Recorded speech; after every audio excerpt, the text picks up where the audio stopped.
I'm Toscano, and I'm rocking the rink. I'm rocking the rink. I'm rocking the rink. I'm rocking the rink. We're rocking the rink.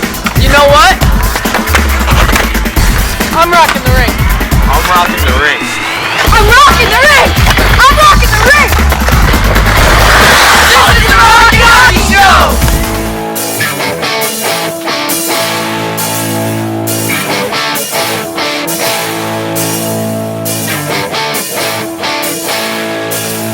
Hey, thanks for watching the Rockin' Hockey Show and tuning in to our 2021 Rockin' the Rink tour. And this is when we take our show on the road outside and we stop in at outdoor rinks, backyard rinks, pond hockey rinks. We talk to the people that built them and we talk to the people that skate on them. All right, we may even find out why someone's crazy enough to stand outside with all this snow and cold weather and pour water on the ice. Anyway, we are here today in Fairport, New York with former youth hockey coach, hockey dad, and kick rock and roll drummer, Rob Toscano. Rob, how are you? Hey, Dave. Great to be here. Thanks, man. How'd you like that intro? I couldn't have written it better than that.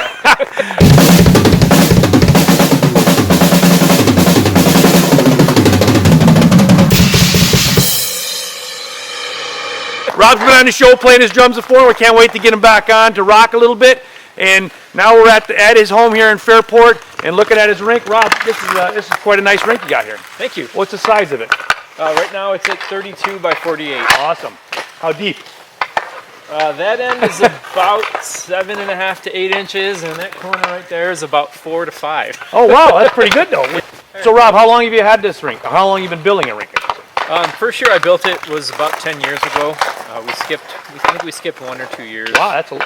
So yeah, this is the 8th time. So you're a veteran now. I'd say so. Veteran outdoor rink builder. But yet every year it's done a little differently, you know? Right. Well, let's talk about that. What are some issues you've had? What are some creative things that you've done to make this happen? You got quite a bit of sun you probably get here. That's probably a little bit of an issue sometimes. Yeah, the biggest issue that we deal with, of course, are leaves, like everybody right. does, you know, and that was one of the things that I learned the first year I did it. As soon as you see a leaf on that rink, get it off, because it's amazing how much one little leaf attracts the sun, isn't it? It's crazy. And then you got to make sure the kids don't leave the pucks on the rink either, because we've had nice holes, you know, on the pucks in there too. And anything creative you've done with this? Now you got the boards and the plastic. Anything else creative? You don't have any lines or anything like that I haven't seen yet? Not yet. That's coming. Oh, really? Lights were probably the first obstacle I had to deal with. Awesome. And I got a retractable flagpole that we dug in the ground. Oh, nice. Leave it up there, and then I just put the light up there. Yeah, put a couple floodlights on and lift it up in the fall. Now, do you guys have a name for the rink, or you haven't named it yet? We haven't named it yet. That's something I think we're going to have to do. But you have a dog named Puck. We have a dog named Puck. The first year we had the rink out here with Puck, Max was out skating, and Puck was going crazy at the back door. We opened the door, he went running out, grabbed the puck from Max, and brought it back in the house. And that was his name? He won't chase any sticks, but he goes and gets puck, right? He gets the puck, yeah. Teaches him how to stick handle good, too. Now, Rob, quick question. So, when it's like 7 degrees out, and you're out here and it's dark, and you're just pouring water on the ice, do you ever think, what am I doing out here? Never? Never. Come on, really? Well, if you see him skating, and as often as they're out there, it's just... I know it's worth it, but if you're nice and warm on a couch watching a movie, and then you got to go, I got to go flood the rink now. Now Max is old enough to shovel it himself, but I know with my kids, sometimes they're young, you got to go out and shovel it, then you got to flood it after relaxing. But you don't mind coming out in the middle of the winter and flooding it? The flooding doesn't bother me. It's the work getting up to where you can flood it. So if you don't stay on top of the snow, and that was a lesson we learned a couple years ago too, when the rink got ruined early on. We didn't get the snow off right away, and then the weight from the snow pushed the water up, and then we ended up having about 6 inches of slush, and then the ice was just a mess. Yep. I have this arguing with my wife all the time. I'm like, I got to get the snow off. She's like, why don't you just pour water over top of it? I'm like, no, man, we just got to get, even if it's slushy, get it off, let it freeze, and reflood it, as opposed to trying to see what's going to happen. I agree. The best thing you can do is get it off as fast as you can. So this year it's been nice because, like you said, he's older, so he's able to actually help to shovel in. And well, listen, I'm gonna jump out with Max, and we're gonna do a little bit of shooting. Rob, thanks so much for having us. Thanks for having me. Back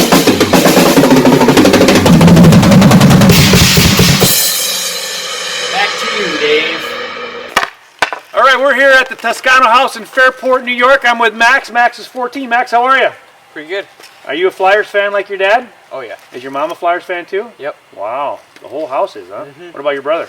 Yeah, he is too. Wow. Your dog? Yep. Does your dog have a little Flyers jersey? He does actually. Come on.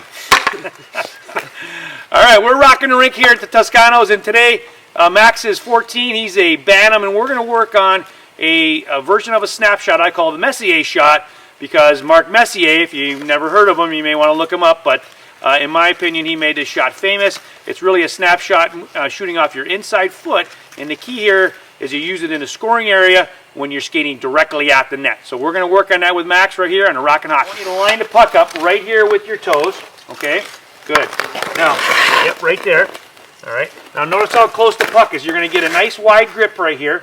Okay. Nope, that's too wide. Up just a little bit. Good. Now, Max is going to start this position with his front hand way out front of him so that he has a backwards angle on his stick. And we talked about that with our other snapshot, okay? Because he wants to strike the puck so he's able to draw that energy down through his arm into the stick and use the flex of his stick. Okay, so what you're going to do, Max, is you're going to go from your outside your outside foot to your inside foot and then snap the puck. So you're going to push off. It's going to be right, left, shot. Right, left, shot. Okay? Give it a try. Good. Now I want to hear that puck snap. Okay? So your stick is only going to come about maybe an inch off that puck and then snap right through it. Okay? Good. Try it again. Good. So just like our other shots, Max is his power sources are going to be his legs, his weight transfer. So it's going to be from your outside foot to your inside foot, and then that energy is going to come down through your shoulder, and that's where you're going to flex that stick. So if the stick's too far out front of you here, or it's too far out here, you're not going to be able to get that leverage down in the stick. So you want to have the puck nice and close to you. So when I go to shoot this, look how close I am, and I can really come down on that stick right there, okay? And then he's going to get that same push and pull motion that we talked about in some of the other videos, and snapping his wrist as explosive as he can. So ideally, this shot is going to have 0 backswing, okay, and 0 gliding. Now right now we're standing still, so we're not really worried about gliding, but once you get those feet moving, you want to be able to shoot, get your cadence right. So it's going to be step, step, shot, and there's going to be 0 gliding. It's a very difficult shot for those goalies to pick up when you're in the scoring area. Okay? All right, Max. So let's focus on those power areas of pushing from your outside foot to your inside foot, and make sure you're really coming down on that stick. Okay? Good. What flex is that stick, Max? 77. 70. Okay. Can you flex it fairly easy? Good. Awesome. So you want to make sure. Now, one thing to practice while you're getting ready to shoot this is get yourself set, flex, then shoot. Okay? The more comfortable you get flexing that stick, the more you're going to be able to use your flex when you're ripping. Okay? Good.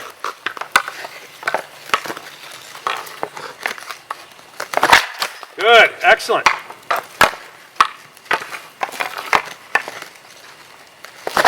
Good. Now you want to make sure, if you notice what Max is doing, once he comes down in that shot, here I'll do it sideways here, as he comes down in that shot, all right, because his chest is coming down, his right foot is going to come back here. And what that is a counterbalance to my chest coming down. So it kind of works like this. As I go down, my foot comes up. You'll see a lot of players skate down the ice, lift their foot up, and then take a shot. Well, they're really wasting that energy of that step they get, and they're giving their shot away, because once you lift up your leg, everybody in the rink knows that you're going to shoot the puck. So your leg comes up as you release the puck. Bam. Bam. And what that does, it allows you to get your chest down and get a good follow through. So Max, what I want to tell you is make sure that weight's coming onto that left foot and you're really reaching out there. Look at my extension as I reach. Max, because you're not getting a backswing, is you want to get that snap. That's going to give you that extra energy that you're not getting from a backswing like you would with a wrist shot. Okay? Yeah, that was a good one.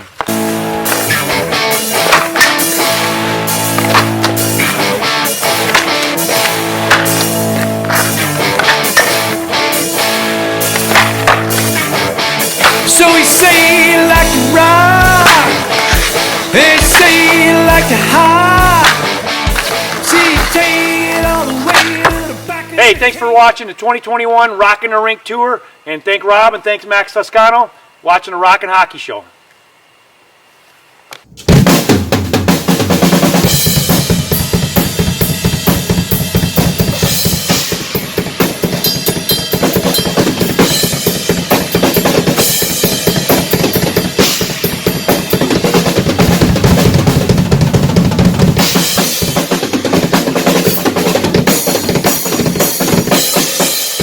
I'm rocking the rink.